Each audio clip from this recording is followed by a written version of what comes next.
لله نحمده ونستعينه ونستغفره ونعوذ بالله من شرور أنفسنا ومن سيئات أعمالنا من يهد الله فلا مضل له ومن يضلل فلا هادي له أشهد أن لا إله إلا الله وأشهد أن محمدا رسول الله اللهم صل على سيدنا محمد وعلى آل سيدنا محمد كما صليت على سيدنا إبراهيم وعلى آل سيدنا إبراهيم. Yang saya hormati pembimbing muhadharah pada malam hari ini, Wami Al-Ustaz Rodi Abdullah wal Ustaz Al-Iskami, dan yang saya segami anak-anak kelas saya dari kelas 4 sampai kelas 6, yang salah satunya adalah Aum Sari dan Aum Menjala. Dengan saya banggakan teman-teman seangkatan saya dan yang saya hargai adik-adik kelas saya dari kelas 1 sampai kelas 2. Jadi syukur atas kehadiran Allah Subhanahu wa taala yang mana Allah telah memberikan kita rahmat nikmat kesehatan dan kesempatan sehingga kita dapat berkumpul di Masjid Al-Mu'awana pada malam yang berbahagia ini dalam rangka melaksanakan salat isya berjamaah dan dilanjutkan dengan muhadharah.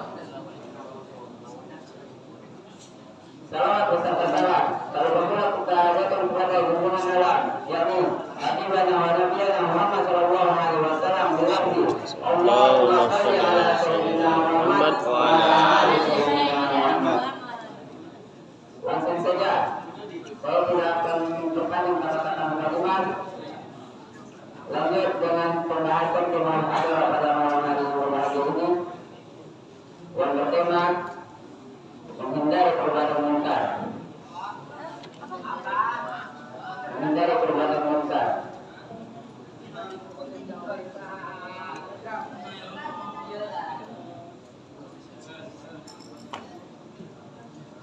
Para santriwan dan ustaz yang dirahmati Allah, tentu saja kita tahu bahwa perbuatan munkar dan keji itu adalah perbuatan yang tidak disukai oleh Allah dan para nabi dan para malaikat Allah.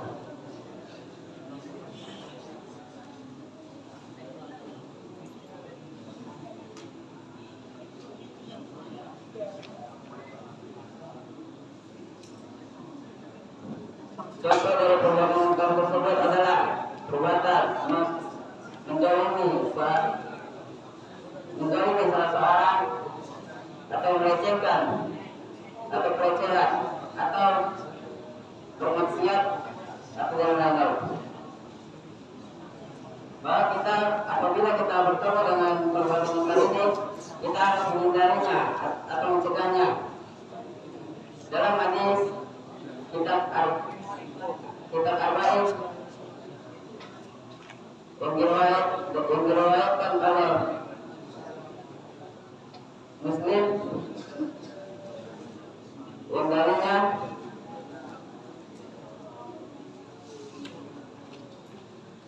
An Abi Sa'id Al-Khudri radhiyallahu anhu qala sami'tu Rasulullah sallallahu alaihi wasallam yaqulu man ra'a minkum munkaran falyughayyirhu bi yadihi fa in lam yastati' fa bi lisanihi fa in lam yastati' fa bi qalbihi wa dzalika a'aqul iman.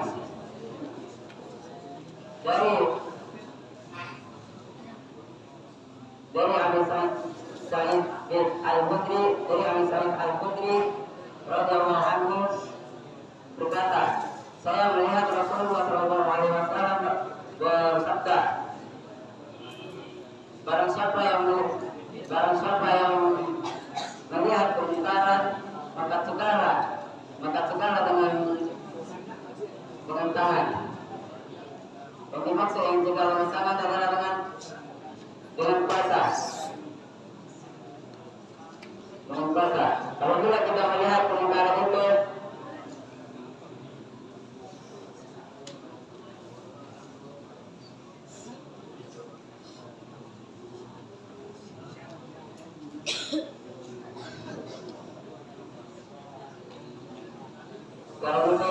dan kita harus mencegahnya dengan tangan, seperti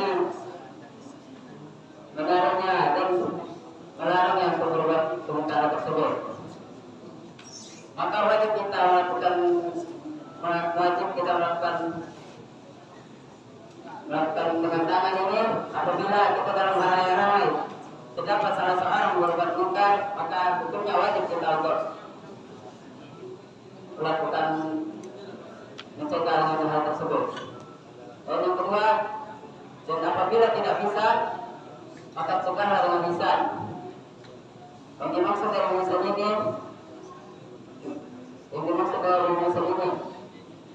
kita seperti menasihati orang yang berbuat munkar tersebut untuk tidak melakukan hal tersebut.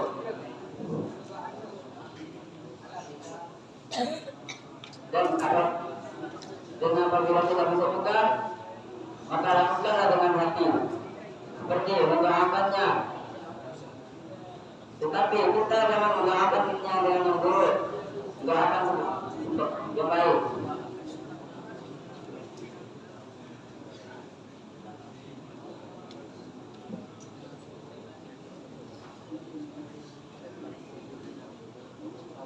Nabi Muhammad saja menghina atau melihat sebuah kemungkaran, dan Nabi itu, dan Nabi Sallallahu Alaihi Wasallam mendoakannya bukan hal yang keburukan, tetapi yang baik, agar seorang yang berbuat munkar itu bertaubat.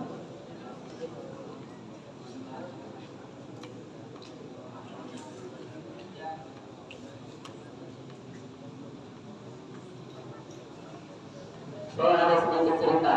Saya ada bertemu seorang sahabat yang pernah berinisial A. Saya melihat dia marah-marah terhadap seorang, dan saya bertanya, wahai sahabat, kenapa kamu marah-marah dengan orang tersebut? Maka sahabat itu berkata, gimana saya tidak marah? Dia saja berbuat kemungkaran. Dan pada kemarin saya sudah menasihatinya, dan dia tidak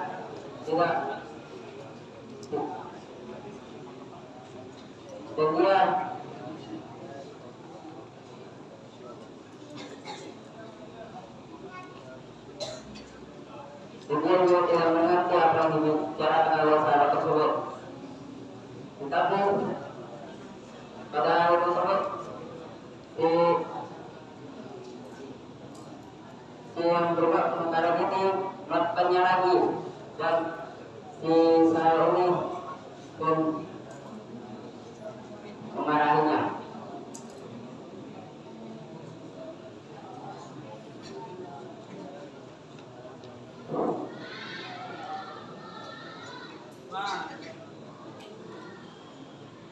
Maka dan apabila kita juga bertemu dengan orang seperti itu, kita harus mencegahnya.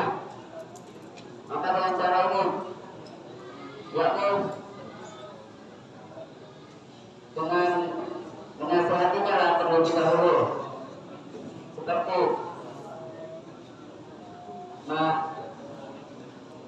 mengatakan hal apa dampak dari hal tersebut. Dan apabila tidak bisa juga, maka lakukanlah dengan tangan, dengan kekuasaan.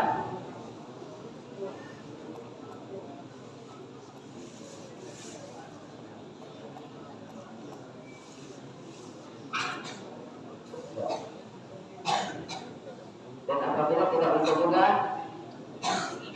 dengan hati, doakannya dia agar dia dapatkan jalan yang lurus. Baiklah, begitu saja menghadiri saya, karena masih banyak yang ngantri dan topik saya pun sudah mati. Saya akhiri dengan wabillahi taufiq wal hidayah. Wassalamualaikum warahmatullahi wabarakatuh.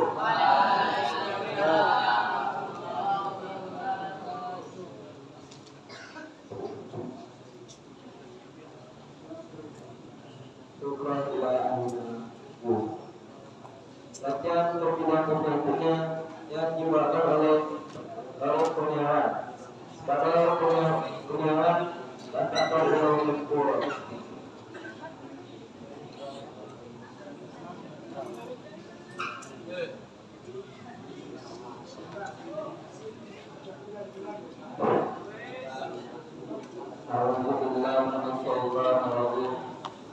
Bismillahirrahmanirrahim. Assalamualaikum warahmatullahi wabarakatuh. Waalaikumsalam warahmatullahi wabarakatuh. Innal hamdalillah nahmaduhu wa nasta'inuhu wa nastaghfiruh wa na'udzu billahi min shururi anfusina wa min sayyiati a'malina. Man yahdihillahu fala mudilla lahu wa man yudlil fala hadiya lahu. Asyhadu an la ilaha illallah wa asyhadu anna Muhammadar Rasulullah. Alhamdulillah rabbil alamin. Wassalatu wassalamu ala asyrafil anbiya'i wal mursalin wa ala alihi wa sahbihi Rasulillah ajmain. Amma ba'du. Yang pertama sekali, marilah kita panjatkan puja dan puji syukur kita atas kehadiran Allah Subhanahu wa taala telah memberikan nikmat rahmatnya sehingga kita dapat berkumpul untuk di masjid Al-Mu'awwah yang kita cintai ini dalam rangka Ramadan. Salawat beriring salam lalu barulah kita hadiahkan kepada telah melawat kita berubah muka, berubah mencowoka, berubah menjahiliyah, berubah ilmiah. Serta lagi kalau muka Nabi mana wa Nabi wa Muhammad sallallahu alaihi wasallam. Silati Allahumma sholli ala sayyidina Muhammad wa ala ali sayyidina Muhammad. Saya hormati Ustaz Pemimpin Muhadarah pada malam hari ini, yakni Ustaz Faidu Abdullah Muhammad Al-Islami. Dan yang saya segani anak-anak kelas saya dari kelas 4 sampai kelas 6. Dan yang saya banggakan adik-adik kelas saya tentang keseruannya. Bahwa saya juga akan memperpanjang kata-kata kebajikan. Langsung saja saya bacakan judul muhadharah pada hari ini yang berjudul Iman kepada Rasul. Iman kepada Rasul. Kita sangat kuatkan sekali untuk beriman kepada Rasul. Rasul menurut bahasa ialah orang yang terpilih untuk menerima wahyu. Dan menurut istilah ialah seorang laki-laki yang terpilih untuk menyampaikan wahyu dari Allah dan menyampaikannya kepada manusia. Iman kepada Rasul terdapat di rukun Islam yang ketiga, rukun iman yang ketiga. Dan tidak sahlah keimanan seorang itu sebelum ia mengimani nabi-nabi dan rasul-rasul Allah.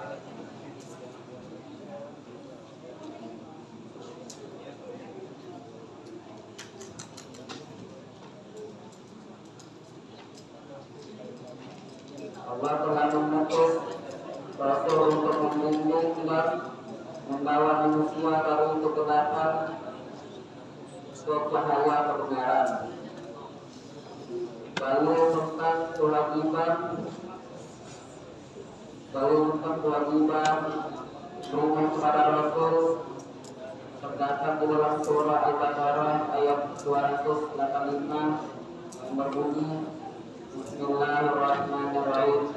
Amanah Rasul bima unzila ilaihi wa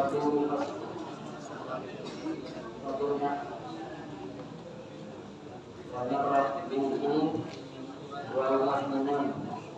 Sungguh amanah billahi wa malaikatihi wa kutubihi wa rusulihi. Yang artinya Rasul Muhammad dia beriman kepada atau berdoa kepadanya yaitu Al-Quran bagi umatnya. Kemudian pula orang yang beriman taubat umat kepada Allah, kitab-kitabnya dan rasul-rasulnya. Sifat-sifat yang harus ada pada diri Rasul ada 4. Yang pertama, hidup artinya jujur. Yang kedua, amanah artinya dapat dipercaya. Yang ketiga, tabligh artinya menyampaikan. Yang keempat, patonah artinya cerdas. Dan terdapat pula sifat mustahil yang juga mungkin ada pada diri Rasul ada 4. Yang pertama, disebut artinya bohong. Yang kedua, minat artinya tidak dapat dipercaya. Yang ketiga, ikman artinya menyembunyikan. Yang keempat, baraba artinya bodoh. Dan adapun sifat waris bagi Rasul ialah sifat yang malah dilakukan dan kalau ketinggalan, seperti tidur, istirahat, makan minum, dan menikah.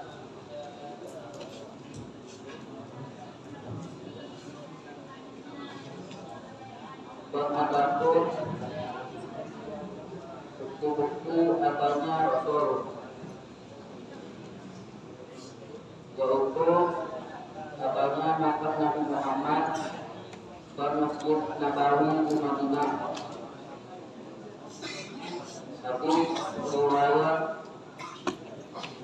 Ahmad yang artinya baru Abu Dzar, dia berkata,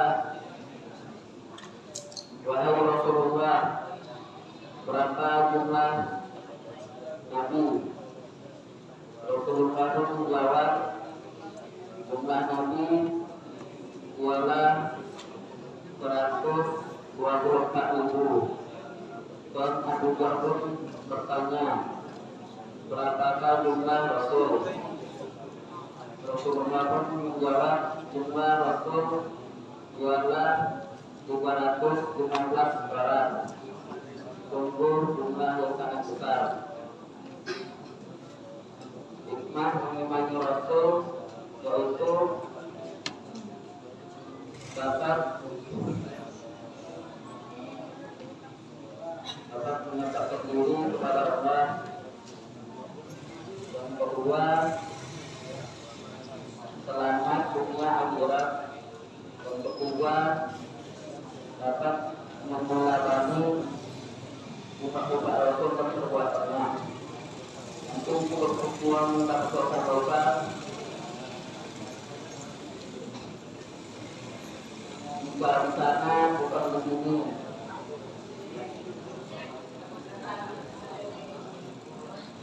Janganlah kita pergi untuk sebuah muhadarah ini dan kami kita sambut lagi.